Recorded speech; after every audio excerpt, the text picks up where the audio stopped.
Les jours qui suivirent furent marqués par une effervescence palpable.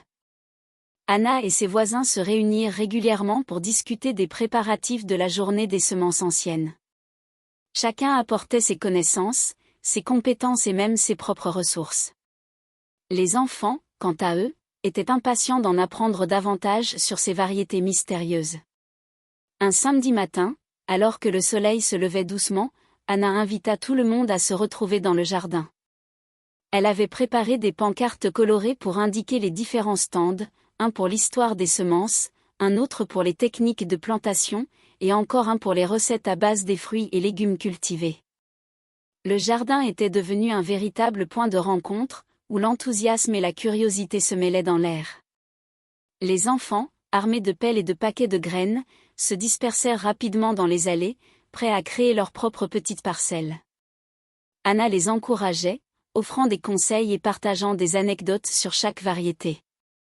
Les rires résonnaient, et l'odeur de la terre fraîchement retournée remplissait l'espace, une ode à la vie qui émergeait. Au fil des heures, des voisins arrivèrent, apportant des plats à partager et des histoires de leur propre expérience de jardinage. L'atmosphère était joyeuse et festive. Les adultes se retrouvaient autour d'un grand potager improvisé, échangeant des astuces tout en admirant le travail des enfants. « Tu sais, Anna, je n'ai jamais vraiment pensé à la façon dont les semences anciennes peuvent enrichir notre jardin et notre alimentation », confia une voisine en plantant des graines de tomates anciennes. « Je suis ravie d'apprendre tout cela avec vous. C'est fascinant de voir comment ces variétés ont survécu au fil des ans », ajouta un autre voisin. « Et elles ont tant d'histoires à raconter. » Alors que la journée avançait, Anna prit un moment pour observer le jardin. Les enfants riaient, les adultes discutaient passionnément et la nature semblait vibrer d'une énergie nouvelle. Elle réalisa que ce qu'elle avait commencé comme un simple projet de jardinage avait évolué en quelque chose de bien plus vaste. Les liens se tissaient, les cœurs s'ouvraient, et une véritable communauté était en train de naître. À la fin de la journée, alors que le soleil commençait à descendre à l'horizon, Anna invita tout le monde à se rassembler pour partager des histoires autour d'un feu de camp. Les flammes dansaient, illuminant les visages souriants des participants. Chacun tour à tour partageait une anecdote, un souvenir lié à la terre, aux plantes ou à des repas en famille. « J'ai toujours aimé jardiner avec ma grand-mère », commença un adolescent, sa voix pleine de nostalgie. Elle me disait que chaque graine avait une histoire, et qu'il fallait les écouter pour mieux les comprendre. Les récits se succédèrent, chacun révélant une part de l'histoire de ces personnes et leurs liens avec la nature.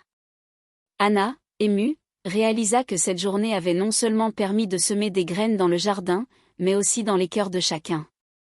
Elle savait que cette belle aventure ne faisait que commencer, une aventure qui continuerait à grandir et à s'épanouir avec chaque saison. À mesure que la nuit avançait et que les étoiles commençaient à scintiller dans le ciel, un sentiment de chaleur et de connexion enveloppa le groupe. Les rires, les histoires et la promesse d'un avenir radieux résonnaient encore dans l'air, comme un doux écho de tout ce qui avait été semé ce jour-là.